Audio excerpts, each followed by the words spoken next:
On this topic of exploring your own creativity without becoming quote unquote a copycat, I will explain something personal at the end of this video. So finding your voice and creating with authenticity and originality while avoiding becoming a copycat involves a delicate balance of self-awareness, exploration, and creativity. Here are some steps to help you navigate this process.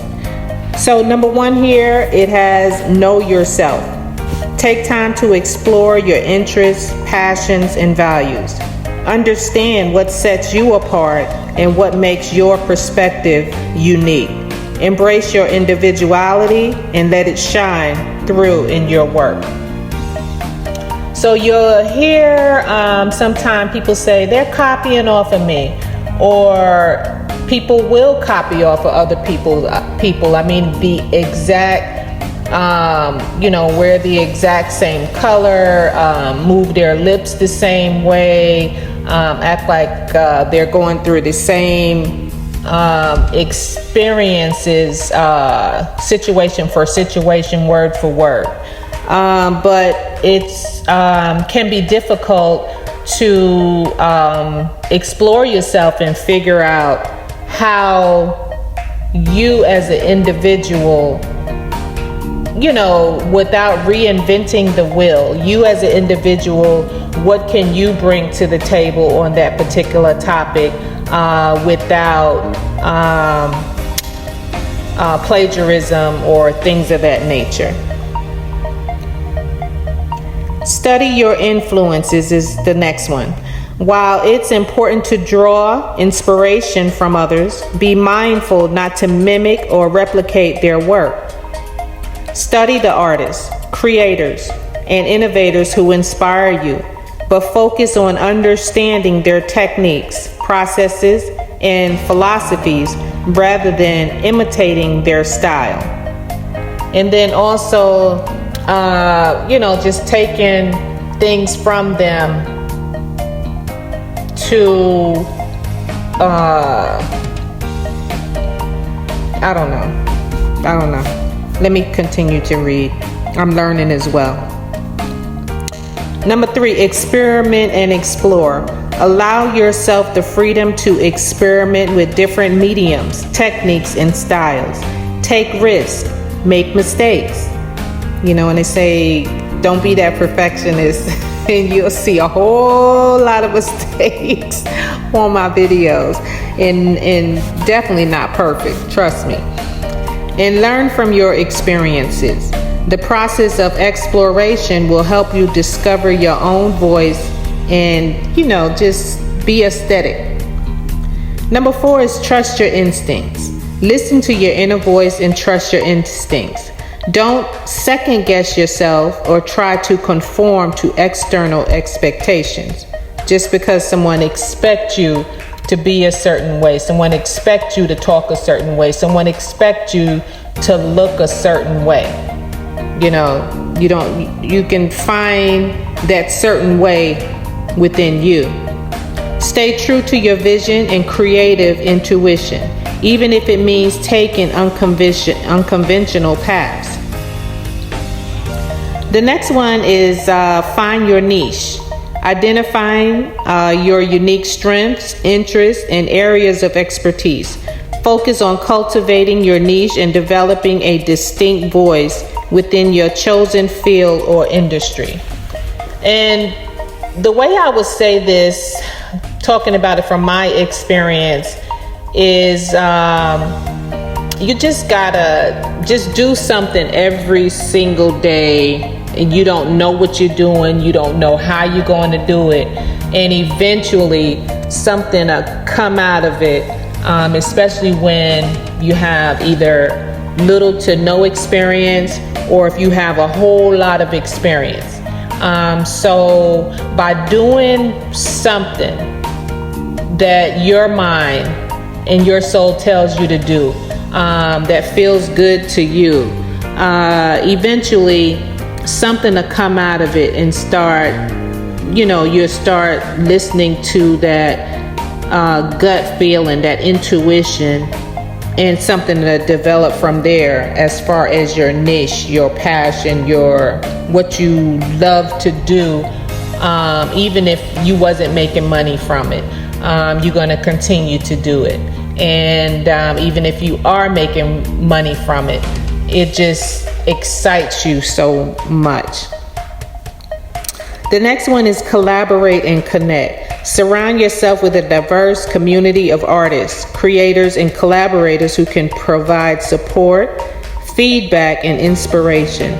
Collaborative projects can help you gain new perspectives and refine your creative approach. That may be a little hard depending on, that introvert, extrovert type deal. Also with,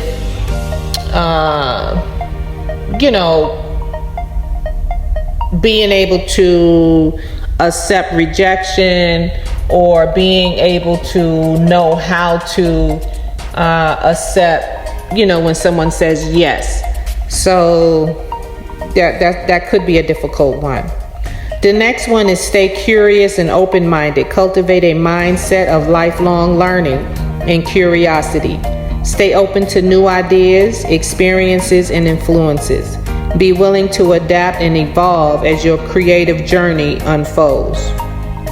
So when it says stay open to new ideas and experiences, influences, just focusing on one thing will keep you stuck. I'm just going to focus on a political party. That's it. That could be your niche. But if you become so radical about it, if you become so just that's the only thing you're going to do, and it plays with your emotions to the point where it's hard for you to control your emotions, then you start hurting other people about it. That really is not being curious and open-minded. The next one is be authentic. Above all, be true to yourself and your vision. Authenticity is the key to creating meaningful and impactful work that resonates with others. Don't be afraid to share your unique voice and perspectives with the world. So if you feel as though you're corny, you feel as though you're quiet, you feel as though you're too loud, you feel as though nobody is going to like you, you feel as though everybody is going to like you, you feel as though you don't look up to par, you feel as though you do look up to par. So whatever it is, it's you, it's what's in your soul, in your heart, and that's that be authentic deal. So by following these steps and staying true to yourself, you can find your voice, create with authenticity, and make a meaningful contribution to the creative landscapes without becoming a copycat. So what I said I wanted to share now at the end of this video is that something I thought about and didn't realize it bothered me until later on in life, but I shared a poem I did in college, and in a poetry writing class, and I shared it with a friend. And I was in Florida, they were in New Jersey. And I hadn't heard back from them once I shared the poem. I said, what you think, or whatever. And it took about a few weeks or so, and I was like, why they not answering my phone calls? Why they not, calling me back? Or it must have been horrible to them, you know what I'm saying? So then when I finally heard back from them, the first thing they said is, I hope you don't mind, but I submitted your poem to our newspaper here and published it in my name. And I was like,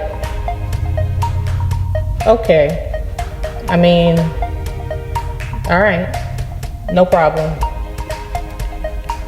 So I didn't realize how much that hurt me until years later. One day I was listening to Lisa Nichols, and she was talking about pain, taking your pain to power or something like that. I forgot the exact video, and I just started crying and went to sleep, and I jumped up out of my sleep one night, and I woke up because I had stopped writing after that. And I started writing, and I was like, and I was thinking about that, you know, with the poem, and I didn't realize, you know, I had kept those feelings inside of me. Like, I think that was wrong. So anyway, when we copy off people, it's cool to give credit where credit is due. And I think I was reading, you know, in a class I had, is that when you take more than a sentence or more than a phrase from somebody, that's when to go ahead and give credit to that person for their work. You know, that's just something to think about. And then also think about being in class, or, you know, where plagiarism comes apart. There's a reason for that work. There's a reason for, you know, that you can be held accountable for that. So just keeping that in mind, I wanted to bring that about, because sometimes you see videos about this, and I just wanted to bring it up. All right, I'm out.